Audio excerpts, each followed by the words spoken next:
Faites que ces gens s'en aillent. À la télévision,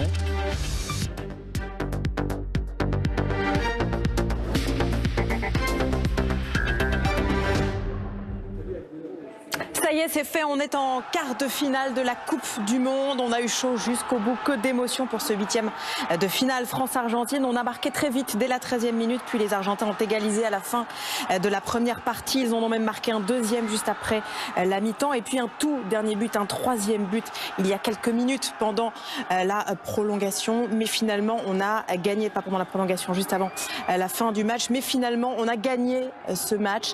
4-3, on va en parler avec vous trois, Arnaud Moreau, Alain Vernon et Adrien Mathieu. Finalement, contrairement à ce qu'on imaginait au début, ça a été un beau match et ça a été un match à but. Oui, complètement. Oui, moi je parlerais même d'un match référence dans l'histoire des Bleus. On se souvient d'un France-Pays-Bas très abouti en amical avant la Coupe du Monde.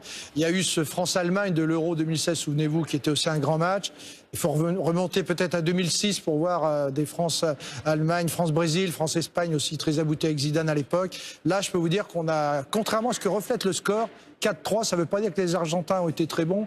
Ils ont eu un peu de réussite, mais ils n'ont pas été très bons. La France a bien maîtrisé cette équipe d'Argentine. Elle a fait un grand huitième, j'allais dire un grand quart. Oui, et on a eu vraiment des joueurs qui nous ont régalés, qui ont été excellents, exceptionnels, comme Hernandez sur son côté.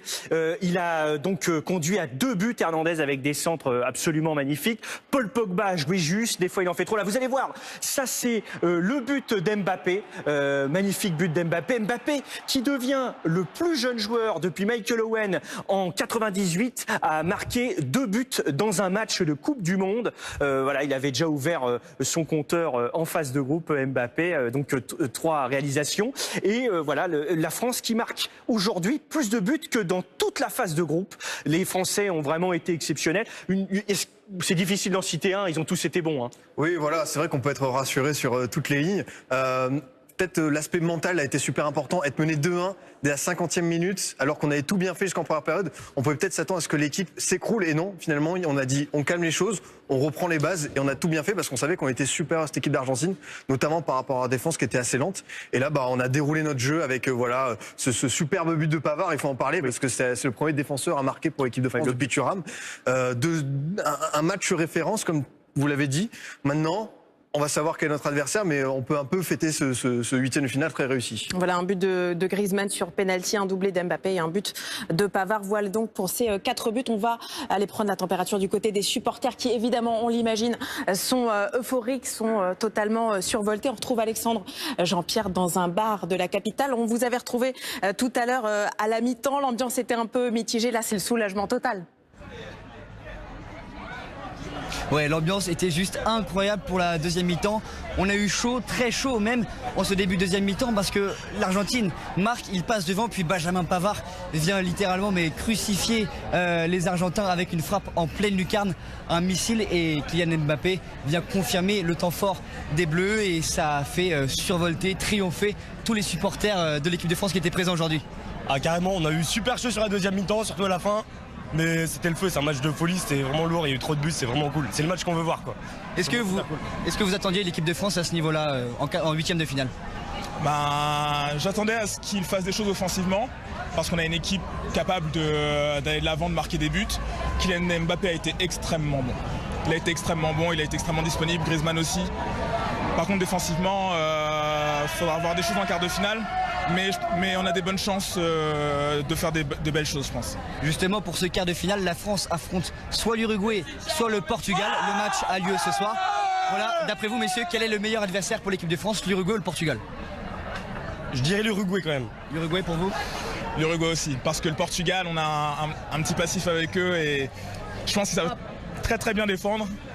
Et ils sauront museler nos attaquants, donc peut-être que l'Uruguay, ce sera un peu mieux. Après, le grand kiff, ça serait quand même de battre le Portugal en quart. Ça serait un grand kiff. C'est vrai, voilà. En tout cas, on a pris énormément de plaisir cet après-midi en regardant ce match. Et voilà, maintenant le prochain rendez-vous, c'est la semaine prochaine pour France, Uruguay ou Portugal. Et le prochain huitième de finale, c'est ce soir à 20h, donc Uruguay-Portugal. Merci beaucoup Alexandre, Jean-Pierre. On va prendre la température maintenant du côté des réseaux sociaux. Là aussi, Daïk, j'imagine que c'est un peu la folie. Oui, notamment les commentaires sur notre site internet france-tv-info.fr. Très belle qualification, merci Didier, merci les joueurs. Don't cry for me, Argentina. Des gifs évidemment, avec par exemple un Bob l'éponge qui a l'air bien essoré. Enfin une équipe de France comme on l'aime, superbe match, bravo les Bleus. Pour ce grain de folie, la victoire champagne. Enfin, De Niro, je ne sais pas si vous vous en rendez bien compte, mais c'est quand même sympa le football. Et c'est vrai qu'on a vécu un moment sympa sur Twitter. Merci Griezmann, merci Pavard, merci Mbappé, vous êtes des génies. Je prends au hasard des tweets comme ils arrivent. Regardez, par exemple, il y a François de Rugy, le président de l'Assemblée nationale. Bravo les Bleus pour cette qualification. Bravo pour ce superbe match. Dan Dom qui poste une photo de viande argentine en disant ce sera donc churrasco au menu ce soir. Ou même Claire Koch, notre collègue, notre camarade de France Info. Bravo à notre magnifique équipe. Ou encore Florian Philippot, Griezmann, Pavard, Mbappé et toute l'équipe de France. Merci. On n'a pas encore tweeté, nous encore. Merci beaucoup, Daïk. Alors c'est vrai que là, tout le monde est content, tout le monde félicite les Bleus. Pourtant, on les a quand même beaucoup critiqués pour le début de cette Coupe du Monde. Qu'est-ce qui s'est passé? Ils se sont réveillés? Il y a eu un déclic? Oui, vous savez, les observateurs ont l'habitude, dans les Coupes du Monde, de savoir que le premier tour sert toujours à gérer le groupe. Gestion de la mise en place, comment réagit la défense selon les matchs. Et puis dans la phase de qualification directe à partir des huitièmes, ce sont toujours les talents individuels qui font la différence. Et là, c'est ce qui s'est passé. On savait que les Bleus avaient beaucoup de joueurs de haut niveau. Et bien ce soir, le talent des Bleus a parlé. Mbappé, 19 ans, rendez-vous compte, il a mis 2 buts fantastiques. Il a fait une percée magnifique en première période. C'est un joueur, je vous l'ai déjà dit ici, c'est un joueur qui a le niveau de jeu de Pelé. Il va même plus vite que Pelé. Vous verrez que ce joueur sera peut-être le joueur de la Coupe du Monde. Il est peut-être parti pour devenir le plus grand joueur de la Coupe du Monde. Et puis il y a eu ce Pavard qu'on a découvert à Stuttgart, que la direction technique nationale est allée observer pendant de longs matchs en Allemagne. Il a été très bon comme arrière central et aujourd'hui il est l'un des meilleurs défenseurs de cette Coupe du Monde. Et puis Griezmann était au rendez-vous, Pogba aussi. Les talents des Bleus ont parlé aujourd'hui, ont fait gagner la France. Beaucoup de talents individuels. Quand même, Mbappé, mention spéciale, je dirais. On peut considérer que c'est l'homme du match aujourd'hui? Ah oui, absolument. Ouais. Un doublé sur les plans statistiques, puis cette percée qui amène au pénalty. On a vu un Kylian Mbappé encore plus fort peut-être que ce qu'on attendait, parce qu'on se disait, bon, le but contre le Pérou, il était un peu trop facile. Ce premier tour, il s'était un peu rodé. Là, c'est vraiment la grosse révélation, parce qu'on savait qu'il avait fait des bonnes choses en Ligue des Champions avec Monaco, ce doublé à Manchester City, ce match contre Dortmund. Mais là, on a vu un joueur qui nous a totalement bluffé, qui a presque tout réussi, et notamment, je pense, peut-être l'enchaînement technique sur le quatrième but, c'est-à-dire bien savoir contrôler la balle et directement frapper. Ça, c'est très fort, et ça montre déjà un joueur qui est en pleine confiance, en pleine sérénité. Oui, ce qu'on peut dire, c'est que Kylian Mbappé, il n'a que faire de la limitation à 80 km/h. Et lui, il fonce, il va à 100 à l'heure. Il est parti pour battre tous les records. Il n'a pas pris de carton. Voilà. Et on le rappelle, on l'a dit tout à l'heure, mais c'est le deuxième joueur, c'est le joueur le plus jeune depuis Michael Owen à 98. En 98, a marqué 2 buts lors d'un match, un doublé lors d'un match. Et il avait déjà marqué un but, il en est à 3 buts donc sur cette Coupe du Monde. Il s'est régalé, j'allais dire, avec la lenteur relative des défenseurs argentin. Là, il s'est régalé aujourd'hui, il avait des espaces et tout, c'était formidable. Autre homme du match, même s'il n'était pas vraiment sur le terrain, pour Deschamps, c'est quand même un énorme soulagement. Une satisfaction totale. On n'a pas eu que de la chance quand même. Mon Dédé, il a toujours de la chance. Je suis content pour toi, Didier Deschamps.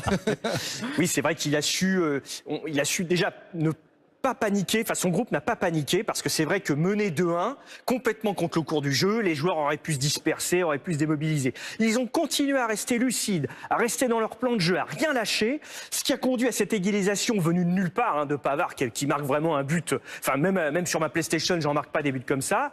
Et après, l'équipe s'est pas affolée, a fait son match et puis a su maîtriser les temps faibles de l'Argentine. Donc voilà, Didier Deschamps va faire taire toutes les momentanément en tout cas fait taire toutes les critiques, parce que certes l'équipe de France sur le premier tour n'a pas eu un jeu très alléchant, mais là elle est en course, et cette Argentine avec Léo Messi, avec toutes ses stars, elle est au tapis ce soir, et c'est un drame, il faudra qu'on en parle aussi. Justement sur le jeu des Argentins, Lionel Messi a été relativement absent aujourd'hui. C'est ce qu'il fallait faire de toute façon pour que cette Argentine soit dangereuse. Elle a marqué certes 3 buts, ce qui est quand même important, mais à part le deuxième but qui est contré de manière un peu chanceuse par Mercado, c'est vrai qu'on a su réduire l'influence de Messi, c'est-à-dire qu'on a eu un marquage individuel assez assez fort, que ce soit de Kanté ou Matuidi, pour l'empêcher de bouger entre les lignes comme il avait l'habitude à Barcelone. Et mine de rien, c'est un peu une fin tragique pour lui, parce qu'on disait tous que Messi est en mission pour donner justement cette Coupe du Monde, ce premier trophée international qui lui manque pour peut-être qu'on le considère comme le plus grand joueur de l'histoire. Là, malheureusement, il reste taqué. C'est dommage pour les Argentins. Oui, il y a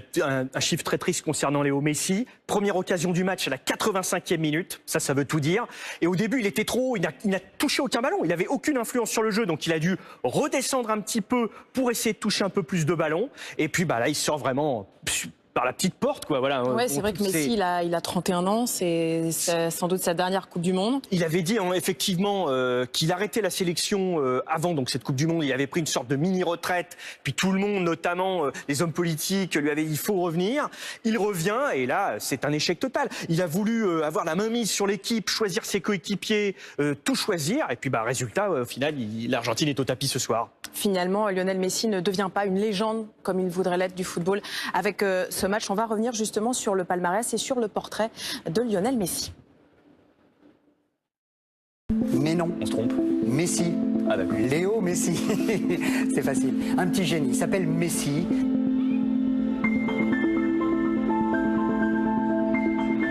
Messi, un nom pas comme les autres, propice aux jeux de mots et aux comparaisons divines.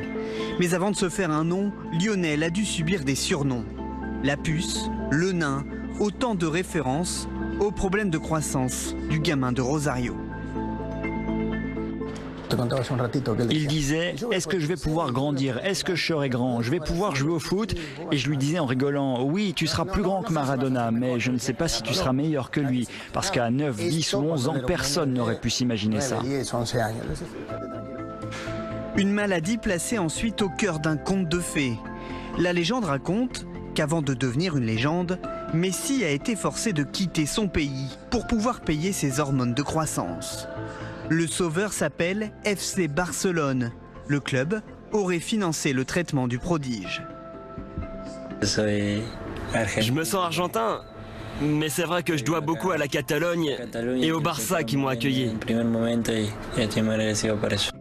Une histoire un peu trop belle pour être vraie, mais pratique pour expliquer comment un ado argentin débarque en Espagne.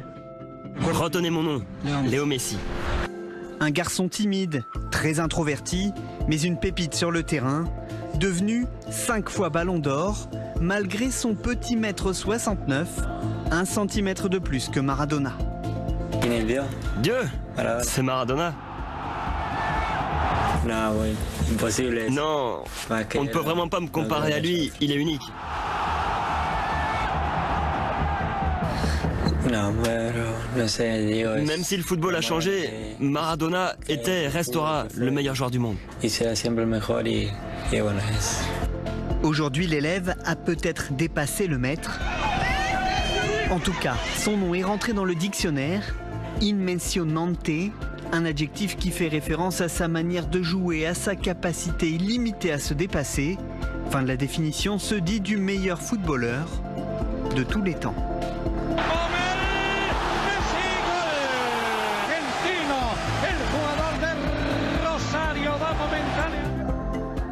Et tout de suite, on va prendre la direction de Kazan, la sortie du match, la sortie du stade. Il y a beaucoup de supporters argentins déçus forcément. Hein. Il faut dire qu'ils s'étaient quand même déplacés en nombre. On les voit avec leur maillot bleu et blanc. Ils étaient 20 000, ils étaient 5 fois plus que les Français. Alors on a peut-être perdu le match dans les tribunes, mais en tout cas on l'a gagné sur le terrain. Ce match, on est qualifié pour les quarts de finale. Côté argentin, Alain, l'homme du match, ça n'a pas été Messi, ça a été Di Maria. Oui, c'est un Parisien aujourd'hui et on est content pour lui parce que Ángel Di Maria a mis un très beau but. Il a été l'homme du match, ça a été le plus dangereux de toute évidence. Et puis en Argentine, eh bien, le vieux débat entre Messi et Maradona, qui est le meilleur, ça restera Maradona puisqu'il a gagné la Coupe du Monde 86 et que pour Messi, hélas, je pense qu'il ne la gagnera jamais puisque maintenant il est un peu tard. Je ne le vois pas en 2022 aller gagner au Qatar avec l'Argentine, il sera un peu âgé. Enfin, quoique, l'histoire nous dément parfois, mais bon, c'est un peu la fin d'une polémique entre les deux grandes stars du foot argentin. Oui, c'est plié, ça sera pas Messi. Côté français, là aussi, Arnaud, est-ce que vous pensez que finalement on a été particulièrement bon ou les Argentins ont été particulièrement pas terribles? Alors, Je pense qu'il y a un petit peu des deux. C'est-à-dire que cette équipe d'Argentine avait encaissé 5 buts avant cette rencontre face à la France. Donc on savait qu'il y avait des lacunes. On savait qu'ils étaient un peu lents, notamment Mascherano qui ce soir a pris l'eau complètement, qui n'aurait pas dû finir le match parce qu'il a fait des vilaines fautes, il était en retard dans les contacts. Donc on savait que cette équipe d'Argentine n'était pas la grande Argentine, n'était pas vraiment une très grande équipe. Donc on a su, dans la première mi-temps, bien gérer. On a pris 2 buts complètement contre le cours du jeu qui ne nous ont pas déstabilisés. Et je dirais que la France a joué intelligemment, a joué surtout avec sa tête, et que l'Argentine, on l'a vu à la fin, ils étaient exsangues, ils étaient à la rue, excusez-moi l'expression, mais ils n'avaient aucune force pour revenir, aucune force, il n'y avait plus d'énergie, il n'y avait plus cette grinta qui caractérise ces équipes sud-américaines. Ils faisaient des fautes, ils étaient énervés, et ça, nous, on a su bien les maîtriser, ne pas trop rentrer dans leur jeu, même si on s'est un peu énervé en fin de match, mais on a su s'adapter à l'adversaire et au final l'emporter. Mais quand même, on peut peut-être pour l'Argentine, regretter qu'il n'ait pas fait le choix plus tôt d'Agüero en vrai neuf, avec Messi derrière. Je pense que si dès le départ du match, ils avaient joué comme ça, ils auraient peut-être été plus dangereux. Oui, Adrien, pareil, hein, c'est des choix tactiques très contestables de la part de Jorge Sampaoli, l'entraîneur. Voilà, il a perdu son pari finalement de donner la totale liberté à Messi. C'est vrai que l'absence d'un vrai neuf, alors que ce soit Agüero, Higuaín, ça a manqué finalement parce que on n'a pas senti vraiment de la présence suffisamment dans cette surface. Après, ils ont mis des buts, mais voilà, il y a eu ce fameux coup de chance, la frappe de Di Maria. Mais au final, c'est vrai qu'avec peut-être un attaquant de plus, ils auraient pu créer plus de danger. Ouais, parce qu'Agüero a marqué le troisième but. Agüero a été malin dans sa manière, avec cette tête, de se distinguer. Finalement, Sampaoli a perdu son pari. Ça m'étonnerait qu'il reste à la tête de cette équipe. Maintenant, on sait qu'en Argentine, ça va être très commenté. Il risque d'avoir, comment on dit, des règlements de compte au sein de la fédération. Voilà, à voir ce qui va se passer de leur côté. On a eu chaud quand même, faut quand même dire, parce qu'à la dernière minute, il y a quand même eu un but qui a été marqué par les Argentins. Peut-être un petit résumé du match pour nous rappeler les buts pour nos. Bien sûr. Alors donc, ça avait commencé par une frappe de Griezmann sur la barre, puis juste après un déboulé d'Mbappé qui a foncé. Comme je disais tout à l'heure, lui, la limitation à 80 km/h, il s'en moque. Il a cassé 3 rideaux défensifs. Hein. Il a vraiment traversé tout le terrain. Il s'est fait retenir dans la surface penalty. La Griezmann l'a transformé. La France menait 1-0 et gérait cette rencontre. Et puis après, Di Maria, laissé tout seul pour l'Argentine, parvient d'une frappe de 28 mètres. C'est la frappe la plus lointaine de cette Coupe du Monde. Di Maria parvient à égaliser à 1 partout à la mi-temps. Là, tout est relancé.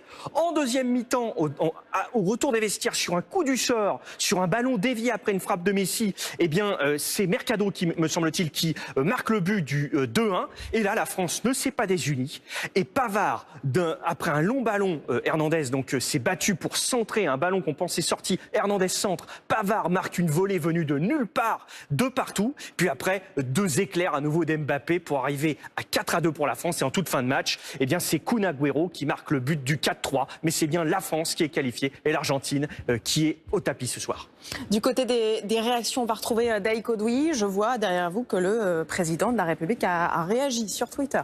Oui, il ne tweete pas beaucoup sur le foot, mais voilà ce qu'écrit Emmanuel Macron. Magnifique victoire de nos Bleus, un match fondateur. Un match fondateur, c'est presque un discours politique. D'autres réactions politiques, par exemple Benoît Hamon, qui est en ce moment au Congrès, et pour son parti, qui tweet « Quelle joie, quelle joie, quelle joie, quelle joie !» Le plus beau match depuis le début de la Coupe du Monde. On sait que Benoît Hamon aime le football. Vous voulez un peu de people allez-y, à l'Obispo. Alors, les râleurs, critiqueurs aigris, vous êtes tous avec nous, avec l'Argentine, fiers d'être bleus. Merci d'aider, merci les gars, on continue. En tout cas, nous, on n'est pas des râleurs, on est très contents cet après-midi sur France Info. Merci Daïk. On va retrouver Alexandre Jean-Pierre en direct d'un bar de la capitale à Paris. Ça va s'afficher sur cette image. On voyait les supporters argentins qui étaient en train de sortir du stade à Kazan. Alexandre, vous êtes avec 2 jeunes femmes qui ont l'air très contentes. Ouais, l'ambiance était incroyable, c'était irrespirable cette deuxième mi-temps. Pavard et Mbappé ont crucifié les Argentins et ont confirmé le temps fort de l'équipe de France. C'était un match très serré, on a eu chaud. C'était un match de dingue, franchement. La France, c'est juste magique. Le doublé de Zidane, la passe de Dugarry. Non, je déconne, non. Mbappé, c'était juste... mais merci, c'est juste un chouchou, je l'adore. Merci beaucoup. Voilà, et après, on vous a vu danser sur I Will Survive. On a quelque part envie tous de revivre ces moments de 98, même si on l'a pas tous vécu.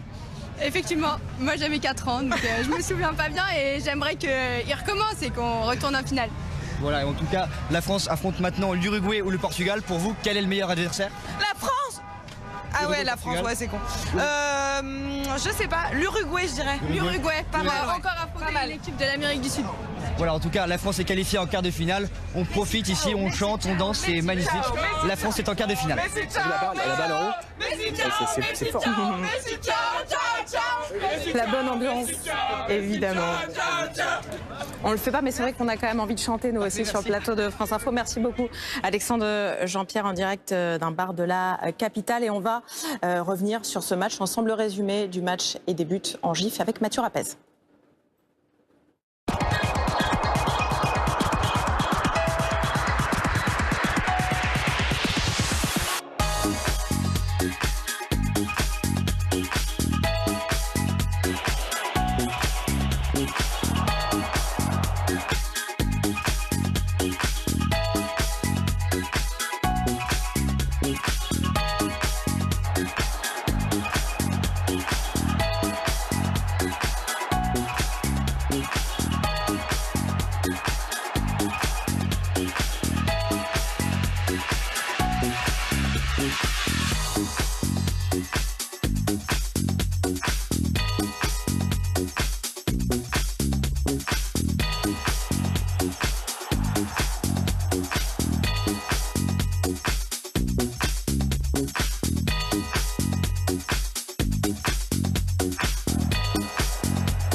Voilà pour le résumé du match. On va revenir aussi sur les hommes de ce match. Il y en a eu quand même beaucoup, des hommes dans le match. Il y a Mbappé, bien sûr, mais pas seulement. Il y a aussi Pavard, qu'on a vraiment découvert. Benjamin Pavard, ce garçon, donc je le disais tout à l'heure, qui était défenseur toute la saison à Stuttgart.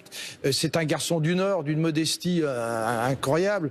Ses parents ont dû regarder le match. Je pense qu'ils étaient dans le Nord, ils n'ont pas pu aller là-bas en Russie, mais c'est une histoire fabuleuse. C'est un conte de fées, Pavard. Ce garçon qui est modeste, qui ne devait pas jouer, qui n'était pas forcément titulaire, qui a été pris par Didier Deschamps parce qu'il avait les compétences, mais a priori c'était pas le titulaire. Le titulaire normalement c'était Djibril Sidibé, mais c'était blessé, donc on avait pensé à lui. Il y avait d'autres joueurs sur les rangs, et puis là il marque en Coupe du Monde. Il aurait pu faire ça. Vous vous souvenez de Thuram en Coupe du Monde? C'est lui le dernier défenseur à avoir marqué pour la France en Coupe du Monde, c'est Thuram il y a 20 ans, et Pavard comble un trou de 20 ans d'histoire.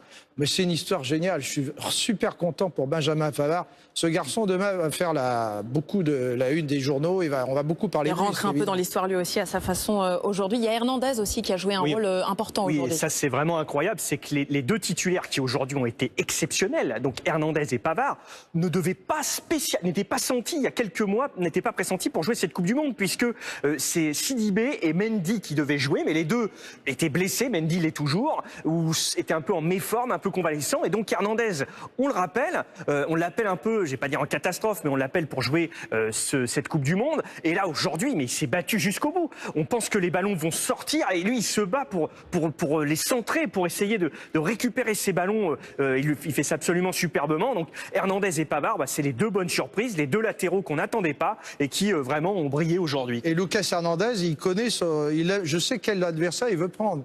Il veut prendre l'Uruguay, bien évidemment, parce que ses copains de l'Atlético Madrid forment la charnière centrale de l'Uruguay, Godin et Jiménez.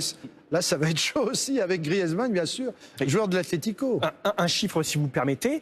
Donc, on l'a dit, Benjamin Pavard avait 2 ans lors du but de Lilian Thuram, qui était le dernier défenseur à avoir marqué en Coupe du Monde. C'était contre la Croatie en demi-finale en 98. Voilà. Et donc, Benjamin Pavard avait 2 ans. Et donc, aujourd'hui, c'est lui qui reprend ce flambeau des défenseurs qui marquent en Coupe du Monde. Alors, la suite du programme, donc on rencontrera soit l'Uruguay, soit le Portugal. C'est l'autre 8e de finale qui a lieu à 20h tout à l'heure. À votre avis, Adrien, il vaut mieux qu'on rencontre qui?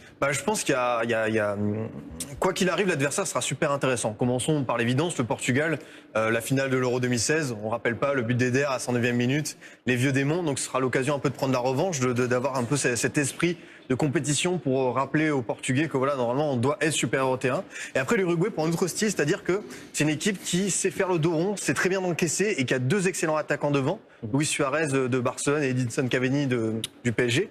Donc, par rapport à ce qu'on a produit, ce sera un tout autre match. On n'aura pas, je pense, 7 buts face à l'Uruguay. Ça risque d'aller aux prolongations. Mais ce sera intéressant de voir si on arrive à trouver la faille, si on arrive à trouver d'autres choses pour percer ce coffre-fort, parce que c'est ce qu'il y aura face à nous. Ouais, l'Uruguay est la seule équipe du premier tour qui n'a pas encaissé un seul but.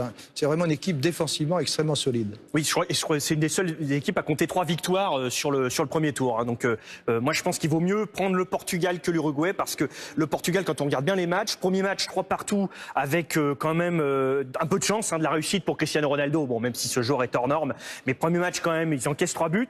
Contre le Maroc, ils marquent un but qui n'est pas valable pour moi. Normalement, il était entaché d'une faute, il n'aurait pas dû avoir lieu. Puis sur le dernier match non plus, on n'a pas été convaincu face à l'Iran. Donc pour moi, il vaut mieux prendre le Portugal, parce que l'Uruguay, on ne sait jamais ce qui peut se passer. Il y a vraiment des joueurs de caractère qui, sur un coup du sort, peuvent faire basculer la rencontre. Et puis l'Uruguay, ça serait encore Luis Suarez de Barcelone contre Umtiti de Barcelone. Décidément, il prend Messi, un coéquipier, il prendrait Suarez, un autre coéquipier. Et Cavani, qui connaît plein, Cavani du PSG, qui serait opposé à Kimpembe s'il joue, qui serait opposé à Matuidi. Non, Matuidi va pas jouer. Mais voilà, donc c'est effectivement, moi je pense qu'il vaut mieux prendre le Portugal. Je vous propose qu'on continue à regarder les images en direct du stade de Kazan. Les supporters qui sont en train de sortir du stade. Il y a des supporters argentins qui marchent nonchalamment, c'est le moins qu'on puisse dire. Ils sont effectivement forcément déçus, alors qu'ils étaient très nombreux à venir assister à ce match. Ils étaient environ 20 000, 5 fois plus que les Français. Et les Français qui sont justement très contents. On les voit, là, ils agitent les drapeaux. On a aperçu aussi des Français tout à l'heure qui avaient un béret rouge. Forcément, évidemment, on est très content d'être en quart de finale. On l'a mérité, on l'a bien mérité, ce quart de finale. Vous trouvez, on a très bien joué aujourd'hui? Oui, il valait mieux être à Kazan qu'au stade du 0-0 pour le Danemark, en tant que supporter français. Mais oui, ce soir, on a fait un grand match. On a mérité notre qualification. On a marqué l'histoire du foot français également par un match somptueux avec un scénario exceptionnel. Les Argentins étaient dangereux jusqu'au bout, mais le score ne reflète pas pour moi la domination des Bleus sur ce match. Les Argentins qu'on voit ici très tristes, alors que là on voit la joie des Français, et il va falloir s'attendre, Alexandra, à une baisse de l'activité dans les bureaux, puisque vendredi prochain à 16h, la France affrontera donc le vainqueur du match entre l'Uruguay et le Portugal qui aura lieu ce soir. Donc vendredi prochain à 16h, à mon avis, il y aura beaucoup d'activité dans les bureaux français. On va regarder ça attentivement. On va faire un petit tour du côté des réseaux sociaux. On va retrouver Daïk Odoui. Vous avez des nouveaux tweets à nous montrer. Oui, et puis une réaction de Kylian Mbappé au micro de nos confrères de la radio. Ah oui. Il déclare ceci: le héros du match, la Coupe du Monde est un rêve, et jouer des matchs comme ça, ce sont des grands matchs, c'est pour ça qu'on travaille toute sa vie. C'est un rêve qui se réalise maintenant. Il va falloir bien récupérer et se préparer pour les quarts de finale. On va regarder le match de ce soir pour voir contre qui on va jouer. Voilà, donc match fondateur, on l'a vu, un tweet d'Emmanuel Macron. Il y a Cécile Duflot qui a tweeté en disant quand tu es en conseil d'administration et que tu suis le match, tu peux pas suivre et tu regardes des SMS. Et elle a dit: promis, vendredi, pour le quart de finale, je dégage tout mon agenda, je ne ferai rien d'autre. D'accord. Nous, peut-être qu'on travaillera. Non, je crois pas. On va regarder le match. Oui. Nous aussi, on a vu Mbappé qui a réagi, assez vite. Il a de quoi être quand même le plus heureux du monde. On a parlé de Pavard, de la belle histoire, mais franchement, Mbappé. Alors, il faut dire, Kylian Mbappé. Hein, sa famille dit Kylian Mbappé. Le M, c'est vrai qu'on a une tendance naturelle à le prononcer, mais il faut dire Kylian Mbappé. C'est un garçon qui a grandi à Bondy. Vous le savez, on en a beaucoup parlé de Bondy. D'ailleurs, il y a un groupe de jeunes de collégiens du collège Jean Renoir de Bondy qui est allé le voir là-bas. Regardez, c'est lui qu'on voit là, Kylian Mbappé. Oui, voilà. tout à fait, Ce sont les images, effectivement, de ces jeunes qui sont allés jusqu'en Russie le voir pour un travail scolaire. Et aujourd'hui, l'aventure continue peut-être pour ces jeunes collégiens, à moins qu'ils soient revenus, mais en tout cas, lui, Kylian Mbappé, continue de jouer là-bas. Il va jouer à Novgorod, donc vendredi prochain. Et regardez cette complicité qu'il y a avec Didier Deschamps. Parce que Didier, il connaît tellement bien le football. Il sait que c'est l'un des meilleurs joueurs du monde. Il sait que c'est l'un des plus rapides. Il sait qu'à 19 ans, il a encore des choses à apprendre pour éclore. Mais en plus, vous avez sans doute remarqué que Kylian Mbappé, dans sa dernière conférence de presse, la semaine dernière, a été à la fois d'une lucidité, d'une intelligence remarquable. C'est un garçon qui parle très bien le français, qui est intelligent, qui a de la culture, qui a une famille qui l'a bien entouré. On l'a vu au Paris Saint-Germain, évidemment, quand il était joueur de Monaco. Paris a tout de suite voulu ce joueur exceptionnel. Et je vous l'ai dit, je le répète, il y a du Pelé dans ce garçon. Il va même plus vite que Pelé. Il a une lucidité devant le but à son jeune âge qui est exceptionnelle. Je crois que et son intelligence et ses qualités en font l'un des meilleurs joueurs du monde. Et je pense que ce garçon sera peut-être même Ballon d'Or. Et on peut rappeler que, c'est un chiffre qu'on a donné tout à l'heure, mais à 19 ans et 6 mois, il inscrit un doublé. Et ça n'était pas arrivé depuis Michael Owen, l'anglais, à la Coupe du Monde 1998. Donc 2 buts en un match pour un jeune joueur. C'est magnifique. Il avait marqué déjà un but au premier tour, Kylian Mbappé. Et une petite statistique intéressante. En première mi-temps, il y a eu 3 fautes sur lui. Une dans la surface qui a donné pénalty et 2 autres qui ont amené des coups francs dangereux, dont un qui a terminé sur la barre. Donc c'est un joueur vraiment indispensable au jeu de l'équipe de France, un joueur qui va très vite, qui sait prendre la profondeur. Et sur le pénalty qui a été sifflé sur la faute contre lui, il a fait sauter 3 verrous défensifs, 3 lignes. Il a vraiment déstabilisé cette défense argentine aujourd'hui. Alors la gloire à 19 ans pour Mbappé. En revanche, côté argentin, à 31 ans pour Lionel Messi, ça a été beaucoup plus compliqué. Aujourd'hui, c'est vraiment une grosse déception, on imagine, pour lui. Peut-être qu'il y avait eu un peu cet écran de fumée avec ce but contre le Nigeria qui avait un peu relancé l'Argentine dans cette compétition. C'est le seul but, il me semble, qu'il a marqué depuis pendant la Coupe du Monde. Jusque-là, il en avait mis que 5 dans la compétition. Donc il quitte dès les 8e de finale, lui qui avait au moins passé aller jusqu'en quart. Donc évidemment, c'est une immense déception.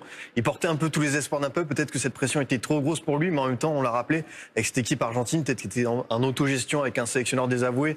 La séquence où justement il demandait à Messi lors du match face au Nigeria, est-ce que je peux faire rentrer un tel joueur? C'est des choses qu'on voit jamais personnellement, que je n'ai jamais vues. Et finalement, c'est la fin d'un cycle, c'est la fin peut-être d'un règne, d'un joueur qui aura tellement tout gagné en club et qui finalement, il aura manqué juste ce petit titre en sélection. On parle bien parce qu'il a remporté les Jeux Olympiques en 2008, mais il aura juste manqué ce titre avec l'Albi Céleste pour devenir le plus grand joueur du monde, avoir ce fameux titre. C'est ce qui fait la différence avec Maradona d'ailleurs. Oui, c'est ce qu'on a dit, mais vous savez, c'est aussi, vous le disiez justement, c'est l'échec d'une stratégie pour l'Argentine.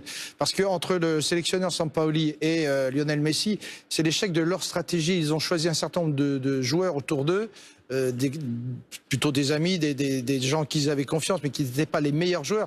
Écoutez, c'est quand même extraordinaire que l'Argentine soit éliminée à ce stade alors qu'elle possède la meilleure attaque du monde. Et je dis bien du monde parce que quand on sait que Dybala, la star de la Juve, qui est l'un des meilleurs joueurs d'Europe, il n'y a pas une des 32 équipes de la Coupe du Monde qui n'aurait pas fait jouer Dybala. Seule l'Argentine n'a pas fait jouer sa perle Dybala.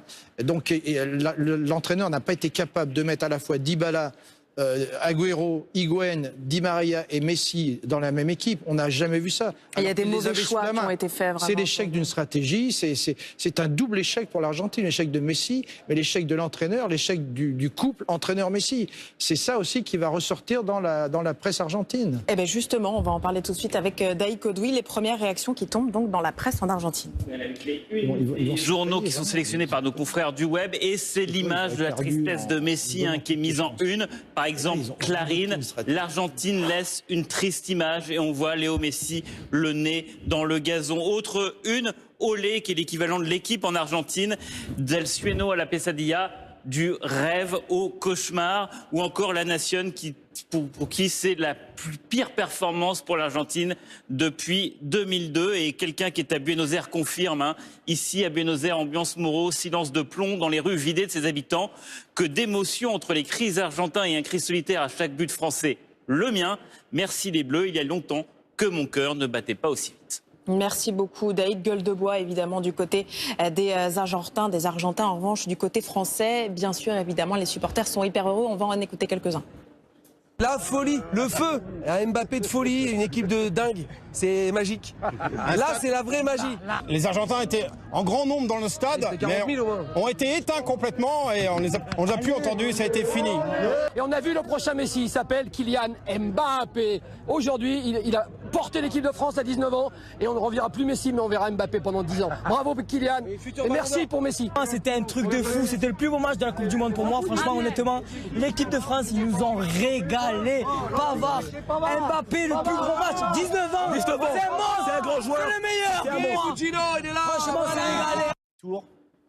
Voilà donc la joie des supporters ici à 18h, bientôt 18h30 sur France Info. On a gagné ce match, on est en quart de finale, 4-3 contre les Argentins. On va aller retrouver Alexandre Jean-Pierre qui est dans un bar de la capitale à Paris. Vous êtes avec nous et vous êtes avec deux supporters qui sont à côté. On imagine que là encore c'est la joie et qu'on attend aussi le prochain match de l'équipe de France à venir. On attend aussi de connaître notre prochain adversaire. Ouais, l'ambiance était incroyable, irrespirable cet après-midi. Il y avait plus de 200 personnes derrière nous dans ce bar, dont Maël et Alexis. Maël, c'était un match de folie. Voilà, qu'est-ce que vous avez pensé de ce match? C'était un match avec beaucoup d'ambiance. On a eu chaud quand même. Merci Mbappé. Mbappé a fait un très grand match. Même Pavard, défenseur droit, franchement, il a sorti un beau but. Il nous a délivré. On a eu peur.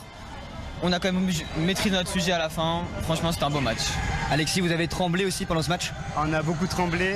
L'ambiance était là, les supporters étaient au rendez-vous. Le jeu aussi était là. Merci Kylian, merci l'équipe de France globalement. On a fait un très bon match globalement. Alors la prochaine rencontre pour l'équipe de France la semaine prochaine, c'est contre l'Uruguay ou le Portugal. Réponse ce soir. Vous préférez qui entre les deux? Franchement, le Portugal, il faut se méfier de Ronaldo, bien évidemment. Très très grand joueur.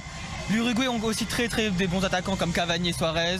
J'aurais une petite préférence pour le Portugal pour la revanche de l'Euro. Mais bon, après on verra bien ce soir. Hein. Et pour vous, Alexis? C'est Portugal aussi, on doit se venger, on doit gagner cette Coupe du Monde et se venger surtout. Voilà, bon, en tout cas, l'ambiance était incroyable cet après-midi à Paris, à la porte de Versailles. Et on sera bien sûr présent pour le prochain match en quart de finale. On va voir les réactions du côté des réseaux sociaux avec vous, Daïk. Et là, il y a des joueurs aussi qui commencent à réagir. Ils sont sortis de la douche, ils peuvent prendre leur portable sans le mouiller. Et c'est Raphaël Varane qui tweet ceci, il y a 3 minutes à peine. C'est pas fini, on continue, fier d'être bleu. Il poste 3 photos. Une photo avec l'équipe de France qui fait l'accolade. Et puis évidemment, lui en train de jouer face notamment ici à Di Maria. Voilà, les réactions des joueurs vont tomber progressivement au fur et à mesure de la soirée. Merci beaucoup Daïk. On va peut-être voir une image encore des supporters français à Rennes. Là aussi, évidemment, qui sont extrêmement contents. Voilà, ils sont dans une toute petite piscine gonflable, mais on fait avec ce qu'on peut. Voilà, c'est évidemment la joie, l'euphorie. Voilà, tout le monde se jette à l'eau. C'est parfait, les Bleus, on est tous heureux, on est tous contents. Du côté argentin, on va aussi revenir sur leur match qui a quand même pas été terrible. Dans l'histoire du football argentin, c'est vraiment un très mauvais match. Oui, alors c'était déjà arrivé que l'Argentine se fasse éliminer comme ça. Alors en 2010, ils avaient perdu 4-0 face à l'Allemagne en quart de finale. En 2002, ils s'étaient fait éliminer dès les phases de poule. C'était vraiment, en plus c'était une année terrible puisque l'Argentine était en pleine crise économique et tout le pays comptait sur cette équipe blanc et bleu pour reprendre le moral et ça avait été complètement raté. Donc ouais, on peut dire que c'est quand même un des plus gros ratés de l'Argentine qui avait été finaliste en 2014, mais qui cette fois-ci n'a pas trouvé le répondant, n'a pas su se sortir de ses démons et qui échoue en 8e. Notez bien que l'Argentine éliminée là n'est pas mieux économiquement. Ils viennent d'emprunter 50 milliards au FMI.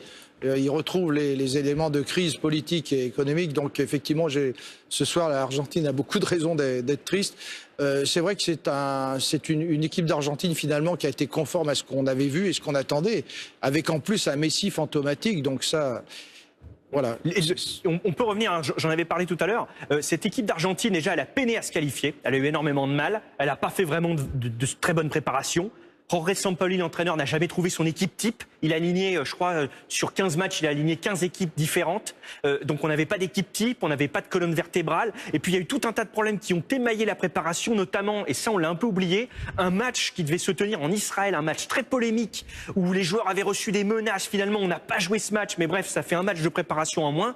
Donc l'Argentine est arrivée à ce mondial sans aucune certitude. Et résultat, aujourd'hui, elle est à la porte. Oui, en fait, c'est vrai qu'elle avait quelques espoirs. On avait l'impression que c'était un peu une équipe miraculée avant le match aujourd'hui contre la France. Et finalement, on a gagné, on le méritait.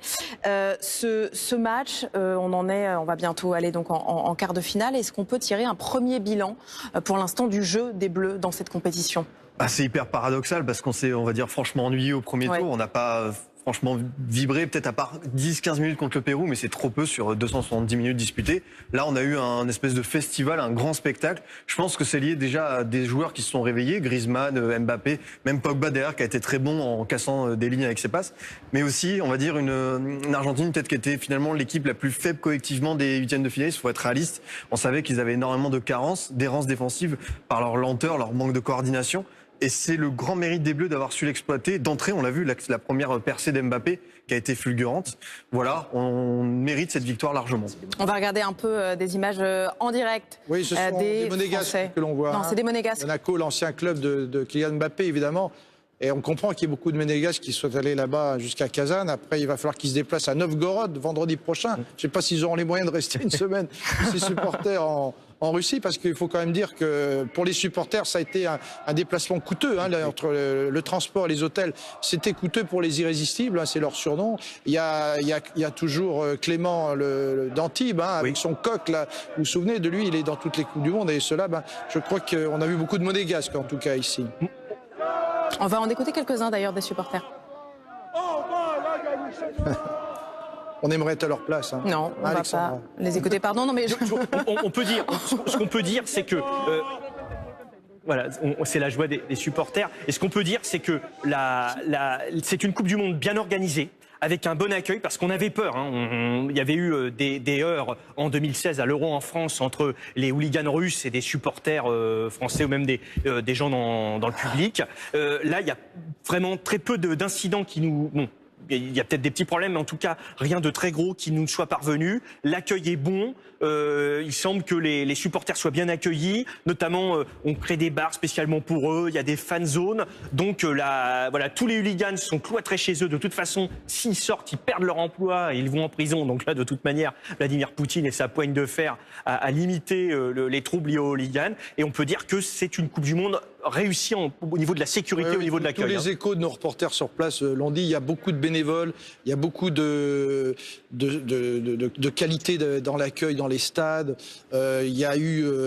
les stades ont été remplis aussi. On avait des craintes sur la capacité à remplir les stades, mais ils sont pleins. Il y a quand même eu beaucoup de supporters de beaucoup de pays. Tous les pays d'Amérique latine sont là, alors que c'est loin, qui se sont fendus financièrement. Les Danois, les Suédois ont de l'argent, c'est des gens qui voyagent un peu. Et finalement, les Français étaient les moins nombreux, mais ce soir, ce sont les plus heureux. En tout cas, ceux qui ont fait le déplacement aujourd'hui, ils en ont eu pour leur argent. Oui. En tout cas, avec ce match, c'est le moins qu'on puisse dire. Ouais, peut-être pas les Argentins, c'est vrai, qui étaient très nombreux. Alors, les Français, ils sont contents. Alors, il faut savoir que pour le match face au Danemark, le dernier match de groupe, les Français étaient très très nombreux. Parce que beaucoup de voyagistes avaient affrété, il y avait énormément de support à Moscou. Beaucoup avaient fait le déplacement, ils ont été extrêmement déçus parce que c'était une purge, ce 0-0. Mais là, les supporters français qui ont pu assister sont contents. Et puis tous les Sud-Américains sont un peu déçus. Ils étaient près de 20 000 Argentins. Et il faut savoir qu'il y a notamment des Péruviens qui étaient venus en phase de poule, qui avaient vendu leur voiture ou hypothéqué leur maison pour pouvoir assister au match de la Coupe du Monde. Donc les Sud-Américains, la passion sud-américaine est toujours là. 4-3 quand même. On a de quoi être content. On est qualifié pour les quarts de finale. Mathieu Rapez est avec nous. Bonjour Mathieu, on va voir avec vous les statistiques de ce match. On va voir quelques statistiques avec forcément ce score de 4-3. Mais on va voir que dans ce match, la France n'a pas eu la possession. 39,7% de possession pour les Français contre plus de 60% côté argentin. Alors c'est un peu normal puisque les Français ont mené au score une longue partie de cette rencontre. Un match spectaculaire avec 9 tirs partout. Une autre statistique importante avec le héros de ce match, c'est lui, Kylian Mbappé, le joueur du Paris Saint-Germain. Souvenez-vous, il est né le 20 décembre 1998. Il n'a pas connu la France championne du monde. Il a que 19 ans et il fait partie des 2 seuls joueurs de moins de 20 ans à avoir inscrit 2 buts en Coupe du Monde. L'autre joueur, eh bien, ce n'est rien d'autre que le roi Pelé. Statistique donc très impressionnante. Et je vais terminer par une image d'un Argentine-France qui s'est terminée aussi par un score de 4-3. C'était une victoire des Français. C'est la première fois que les Français remportent un match contre l'Argentine. Là, c'était à Buenos Aires avec notamment des buts de Loubet, Djorkaeff, Lech et Revelli.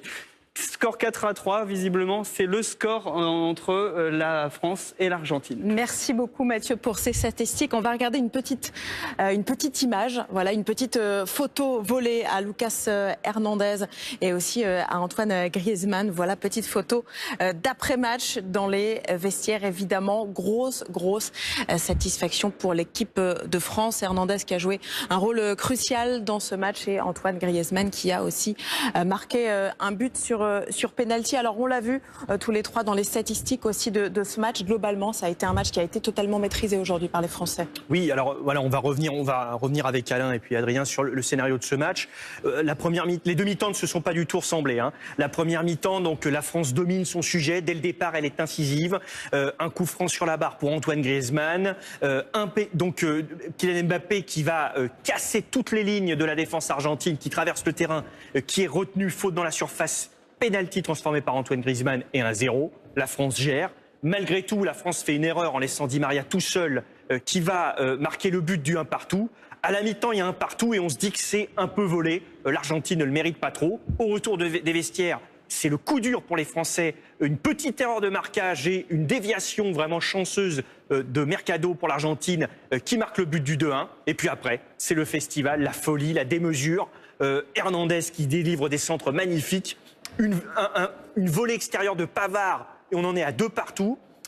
Un but d'Mbappé, on en est à 3-2. Là, c'est vraiment la folie dans le stade. Puis 4-2. Et enfin, Agüero en fin de match qui marque le but du 4-3. C'est un match culte déjà, on peut le dire, Alain, par son scénario. Ah oui, on n'a pas arrêté de sauter tous les deux pendant 45 minutes. Ouais, je propose quelque chose, Arnaud, c'est qu'on se cotise pour payer un billet à Alexandra pour aller jusqu'à Novgorod en quart de finale. Oui. Je serais ravi. Alors après, que va-t-il se passer, Alexandra après, alors justement. Ok, mettons qu'on batte l'Uruguay ou le Portugal. Après, dans notre partie de tableau, il y a la Belgique qui joue contre le Japon. Il y a un Brésil-Mexique. Ça veut dire qu'on affronterait la Belgique, peut-être le Brésil, pour éventuellement, après, de l'autre côté, rencontrer la Croatie, l'Espagne, le Danemark ou la Colombie. Alors, vous voyez, on a un tableau qui est le plus difficile. Ah bah ça, c'est pas encore la fin, ça on a compris. Mais donc vous êtes partante complètement. On part voir les quarts de finale quand vous voulez avec grand plaisir. Les quarts de finale justement, ça sera soit contre l'Uruguay, soit contre le Portugal. Oui, tout à fait. Les deux équipes s'affrontent ce soir à 20h. Une rencontre, on va dire, assez équilibrée sur le papier entre 2 équipes assez défensives qui prennent peu de risques et qui s'en remettent à des joueurs stars, donc Cavani et Suarez notamment pour l'Uruguay. Cavani qui joue au Paris Saint-Germain, qui brille tous les ans en Ligue 1, Suarez qui joue à Barcelone. Et de l'autre côté, le Portugal, une équipe championne d'Europe en titre, qui a battu la France il y a 2 ans avec ce but d'Eder en prolongation, victoire 1-0 en finale de l'Euro 2016, mais qui montre des signes de faiblesse et qui s'en remet souvent à son joueur star Ronaldo. Donc ça promet un match assez serré et un match très... Voilà, on ne sait pas trop ce qui peut se passer. Je ne sais pas, Adrien, ce que vous en pensez sur cette rencontre. Oui, c'est exactement ça. Si jamais on aura une équipe défensive qui va essayer de nous laisser le ballon, donc ça sera compliqué à maîtriser. Il y a Ronaldo, c'est vrai, qui est là, qui a marqué 4 buts lors de la phase de poule, qui a été impressionnant pour le Portugal. On a trop tendance peut-être à voir un Portugal s'en remettre à lui uniquement. Après, il y a eu Quaresma qui a mis un but fantastique contre l'Iran et c'était extérieur du pied. L'Uruguay, c'est quelque chose, on va dire, dans la maîtrise, qui est peut-être l'équipe qui a été la plus impressionnante dans sa poule, qui n'était peut-être pas la plus relevée de la Coupe du Monde, avec la Russie, l'Arabie Saoudite et l'Égypte, mais qui a fait tout bien. C'est-à-dire qu'elle n'a pris aucun but, la seule dans ce cas-là, et qui, sur ses attaques, a toujours su être tranchante, et justement sera le grand danger. C'est bien parce qu'on va avoir le meilleur face à nous, c'est-à-dire ces attaquants qui ont l'habitude d'être tout le temps décisifs, incisifs, donc ce sera un sacré défi en perspective. Oui, juste, vous avez dit extérieur du pied, c'est le mondial des extérieurs du pied. Il y a eu donc Quaresma, il y a eu, me semble-t-il, Nacho pour l'Espagne. Voilà, donc on a vraiment des très belles frappes. Juste un mot pour dire aussi que la frappe de Di Maria l'égalisation en Argentine, c'était avec 28 mètres. C'est la frappe la plus lointaine depuis le début du mondial, Alexandra. On va regarder une image en direct à présent. Des Bleus qui évidemment sont contents, enfin non pas des Bleus, des supporters des Bleus qui sont en bleu, blanc, rouge aujourd'hui, voilà, qui chantent pour célébrer cette victoire contre l'Argentine. 4 buts à 3, c'était quand même un très beau match. On n'en attendait pas tant, parce que j'ai envie de dire. On va retrouver Daïko Doué en direct de la rédaction. Réaction sur les réseaux sociaux. Et ça y est, les Bleus, eux aussi, commencent à tweeter. Kylian Mbappé, le héros, très sobre, hein, direction les quarts de finale. En revanche, c'est les photos qu'il choisit qui sont intéressantes, notamment celle-ci, où on le voit célébrer un des buts. Et ça ressemble beaucoup à la pause qu'avait eue Lilian Thuram après ses 2 buts face à la Croatie. Oui. Simplement, Lilian Thuram, il avait les 2 doigts sur la bouche. Là, c'est les mains croisées pour Kylian Mbappé. 2 avis d'anciens joueurs étrangers. Vous avez par exemple un avis de Michael Ballack, un joueur allemand qui a été longtemps un des grands joueurs dans les années 2000, qui écrit ceci: la France a totalement contrôlé. Ils ont l'air d'être meilleurs qu'il y a 2 ans. Autre avis, celui du néerlandais Patrick Kluivert, qui a aussi eu des responsabilités au sein du PSG il y a quelques années. France-Argentine, quel match! Très beau but d'Angel Di Maria. Kylian Mbappé, c'est l'homme du match et le futur Ballon d'Or, c'est sûr. Futur Ballon d'Or peut-être dans l'avenir ou peut-être cette année. On ne sait pas ce que ça veut dire exactement Patrick Kluivert, mais voilà, Mbappé Ballon d'Or, c'est un grand buteur néerlandais qui vous le dit. Très beau match pour Mbappé qui a 19 ans seulement et qui a donc marqué un doublé aujourd'hui en 8e de finale. De quoi bien sûr ravir les supporters. On va en écouter quelques-uns à la sortie du match. C'était tout à l'heure. C'était juste exceptionnel, un match de folie. Nous on est là depuis France-Danemark et moi je suis là jusqu'au demi, mais je pense que ça va être le match des Bleus qui a tout déclenché et juste ambiance de folie. On a éteint les Argentins et les Français se sont réveillés, donc génial. C'est magnifique, très ravi de la victoire. On va fêter ça avec les Argentins ce soir et on espère qu'on continuera très très loin. Franchement c'était un match de dingue, vivre ça. Magnifique de vivre ça en direct. On est vraiment très très ravis et c'était un match exceptionnel. C'est vrai qu'on entend en France qu'ils jouaient pas bien, qu'ils iraient pas très loin. Voilà, là on élimine l'Argentine, on met 4 buts, 4-3, un match magique. Donc maintenant, voilà, que les Français soient derrière. On le voit dans le stade, on n'est pas nombreux. Et c'est juste dommage, quoi. Enfin, on trouve ça juste dommage. Parce que sinon, il y a une super ambiance. Là, ça risque de changer après ce match. On espère en tout cas. Et on espère que les Français vont venir et vont partager ça avec nous parce que franchement, c'est magique. Qui est l'homme du match selon vous? Pour moi, ils sont tous pareils. Mais Mbappé, il a fait un match énorme. Voilà. Mais sinon, l'équipe est énorme. L'équipe, voilà, ils ont tous défendu. Ils étaient 11 derrière, 11 à attaquer, voilà. Madame, même chose. Qui a été l'homme du match? Je dirais un peu pareil, ils étaient super solidaires. Mbappé, voilà, il a fait des attaques super. Griezmann. Tout le monde a bien joué. Ils étaient en communion, voilà, ils ont vraiment joué solidaires et pour l'instant, ouais, ils continuent et ça va être top. Vous y croyez? Ah grave, mais là, la coupe c'est bon. Ah non mais c'est bon. Les 5 derniers tirs. Et on va rester à Kazan, justement. On regarde ces images en direct de la sortie du stade avec des supporters argentins, voilà, qui tirent quand même un peu la tronche, hein, faut bien le dire. Ils ont été effectivement battus par la France. On a gagné ces 8e de finale. 4 buts à 3. Et les supporters français qui sont là, eux aussi, qui sont beaucoup moins nombreux que les supporters argentins, 5 fois moins nombreux. Mais nous, on a été très présents, en tout cas, sur le terrain. Et les supporters à Paris, eux aussi, étaient nombreux, évidemment, à soutenir l'équipe de France. On retrouve Alexandre Jean-Pierre et vous êtes avec un supporter heureux, tout simplement, on imagine. Bien sûr, heureux, l'ambiance était incroyable, irrespirable même. Ici, il y avait 200 personnes pour regarder le match, dont Eddy. Eddy, ce match était fou. Qu'est-ce que vous avez ressenti? C'était un match magnifique. On attendait ça de l'équipe de France depuis que les matchs de qualification, ils ont haussé le niveau de jeu et ils nous ont fait tous vibrer. Et alors, il y a eu ce but magnifique aussi de Benjamin Pavard. Est-ce que vous l'attendiez à ce niveau-là? Ah non, pas du tout. Il nous a tous étonnés avec son tir sur la lucarne opposée. Et on s'est tous levés de la chaise quand on a vu ce but-là. Et alors, le prochain match de l'équipe de France, c'est soit l'Uruguay, soit le Portugal. Réponse ce soir, vous préférez qui? Je préfère le Portugal parce que y a Cristiano Ronaldo en face. Et ça va être un très très beau match. Voir le nouveau Ballon d'Or contre cette équipe de France, ça va être fabuleux. Voilà, en tout cas, le prochain rendez-vous pour l'équipe de France, c'est la semaine prochaine contre le Portugal ou l'Uruguay. Réponse ce soir. réponse ce soir avec un match qui commence à 20h. Merci beaucoup Alexandre Jean-Pierre en direct d'un bar de la capitale. On va parler un petit peu d'histoire maintenant, d'histoire du football. Il y a des liens assez forts entre la France et l'Argentine. C'est vrai que l'Argentine a fourni beaucoup de joueurs à la France. Oui Alexandra, on est à la fois content d'avoir battu l'Argentine, mais en même temps on a du respect, on a beaucoup de liens, d'affection avec eux. Souvenez-vous par exemple de Osvaldo Piazza avec Saint-Etienne, ce grand joueur échevelé qui remontait le terrain avec les Verts de Saint-Etienne. Mais il y a eu aussi Carlos Bianchi, buteur de Reims, il y a eu Delionis qui a toujours à ce jour, Alexandra, à ce jour, qui a toujours le record de buts de plus de 289 buts, je crois, dans le championnat de France. Donc il y a eu Omar Da Fonseca qui aujourd'hui est consultant, mais que ça a été un très grand joueur. Le père d'Higuaín aussi. Champion de France avec le PSG, avec Monaco. Il a à Toulouse. Toulouse a été un club qui a accueilli énormément Marsico et d'autres, beaucoup d'Argentins. Donc on a des liens très forts avec les joueurs argentins, avec le foot argentin, qui a été l'un des pays au monde qui a le plus fourni de joueurs à l'étranger. Il y a eu l'ancienne Yougoslavie et aujourd'hui Croatie, Serbie, etc., qui fournissent beaucoup de joueurs en Europe, mais l'Argentine est l'un des pays qui a fourni le plus de joueurs à l'ensemble des footballs du monde. Donc c'est un pays pour qui on a énormément de respect, mais ce soir on est content de les avoir battus.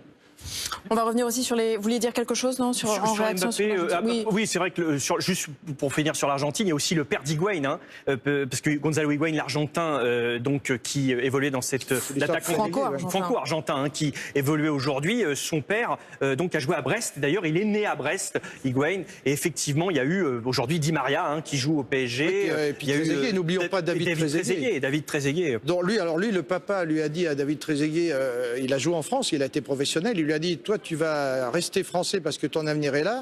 Donc il a choisi la nationalité française, il a bien fait, il nous a permis d'être champion d'Europe en 2000. Et lui, Higuaín a fait le chemin inverse, il est resté argentin alors qu'il est né à Brest. Voilà, ce sont des belles histoires.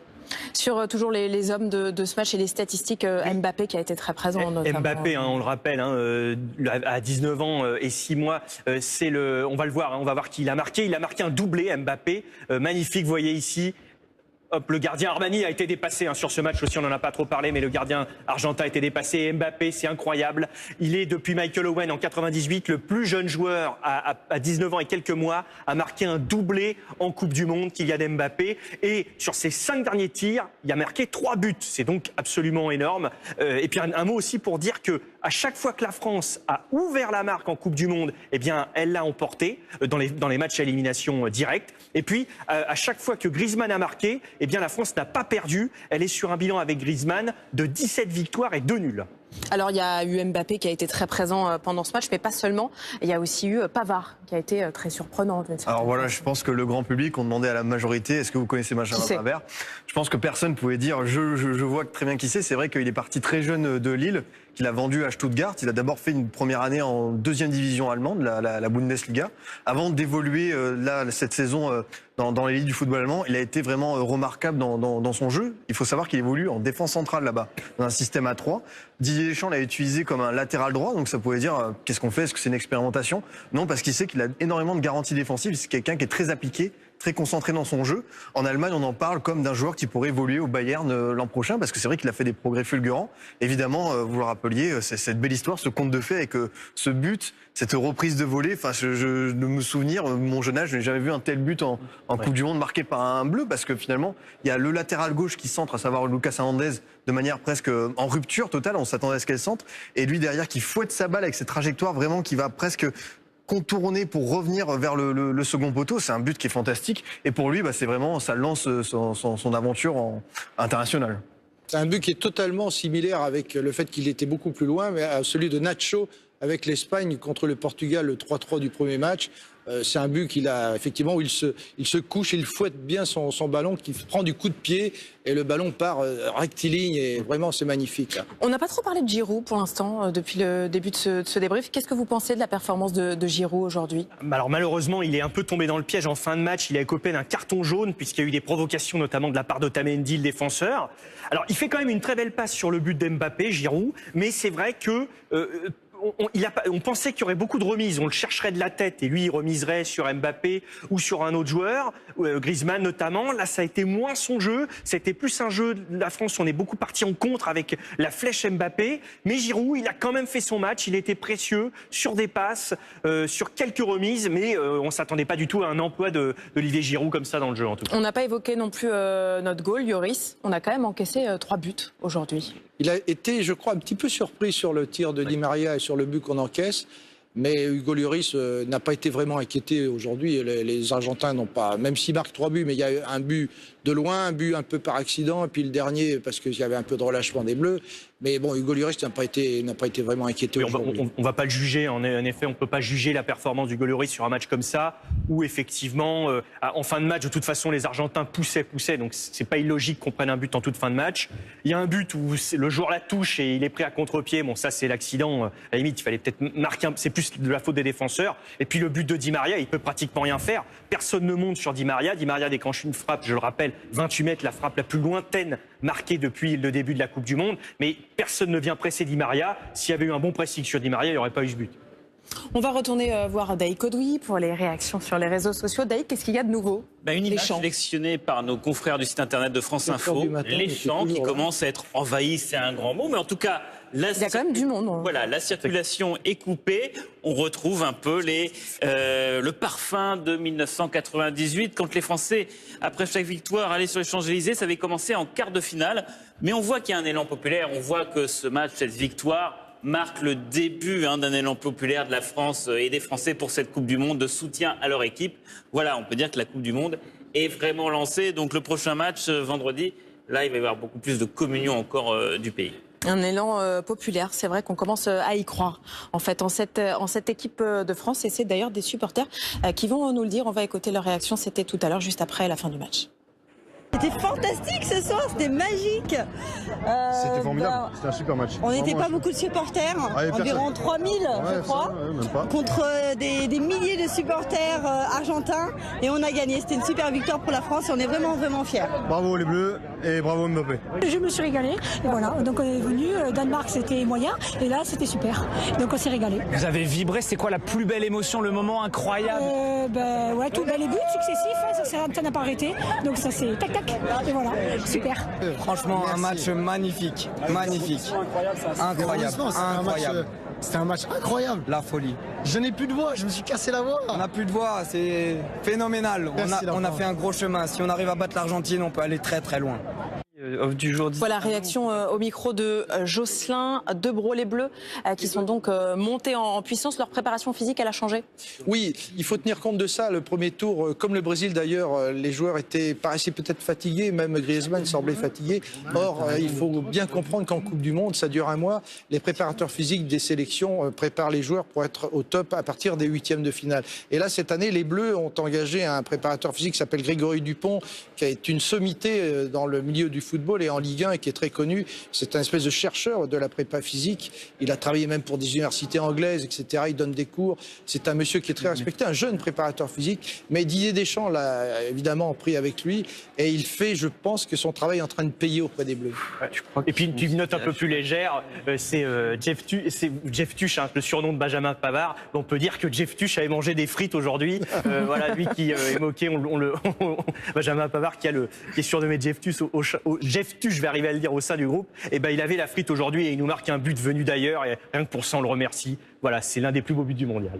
On va recontinuer à regarder les réactions sur les réseaux sociaux avec vous, Daïk. On a plusieurs réactions de joueurs. Il y avait Mbappé tout à l'heure, maintenant c'est Pogba, très heureux de notre victoire. Allez les Bleus, et qui tweet une photo de lui avec le point rageur, le point de la victoire. On rappelle peut-être le tweet d'Emmanuel Macron, qui a salué la victoire de Bleu il y a une demi-heure à peu près. Magnifique victoire de nos Bleus. Un match fondateur. Fondateur, c'est un discours politique. Voilà, nous avons... et puis une réaction que je vous avais montrée tout à l'heure de l'étranger de Patrick Kluivert, l'ancien avant-centre néerlandais, qui estime que Mbappé est l'homme du match et sans doute un futur ballon d'or. Merci beaucoup, Day, qui nous reste à peu près 1 minute 30. Je vous propose qu'on commence à conclure. Adrien, d'abord, un mot pour conclure sur ce match de l'équipe de France. Voilà, on était un peu resté sur notre faim par rapport au match de groupe. On ne savait pas trop où en était cette équipe de France, notamment au niveau du jeu. Là, on a lancé parfaitement la Coupe du Monde avec un vrai festival offensif en seconde période et surtout un joueur qui éclate au grand jour. On savait qu'en Ligue 1 et même en Ligue des Champions, il avait quelques certitudes. Mais là, au très haut niveau international, il nous a prouvé qu'il avait l'étoffe des plus grands. Kylian Mbappé, voilà, 19 ans et 6 mois, qui met un doublé. Il peut être absolument fier de lui et ce sera un atout pour les quarts de finale. Alexandra, moi j'attends, vous sentez venir comme moi, j'attends en demi-finale un France-Brésil somptueux entre Neymar et Mbappé. Ça va être magnifique. Ah oui, ça serait pas mal, ça, effectivement. Vous, Arnaud ? Moi je dis, c'est magnifique, il faut savourer ces moments-là, mais attention, le prochain match contre l'Uruguay, le Portugal, ça n'aura rien à voir. Ça sera un match avec des défenses beaucoup plus sereines, beaucoup plus solides. Donc on n'aura pas du tout la même configuration selon moi. Et donc ça sera vraiment un tout autre match. Et je pense qu'il faudra être, nous, beaucoup plus vigilants en défense, pour espérer passer en demi-finale. En attendant, on savoure. On a gagné ce quart de finale 4-3 contre l'Argentine. Merci beaucoup à tous les trois d'avoir été avec nous cet après-midi. Arnaud Moreau, Alain Vernon et Adrien Mathieu. C'est donc la fin de cette édition spéciale sur France Info. Restez avec nous, on continue à parler de sport. Mais en attendant, c'est le journal juste après la météo. Il est présenté ce soir par Fanny Conquis à 19h.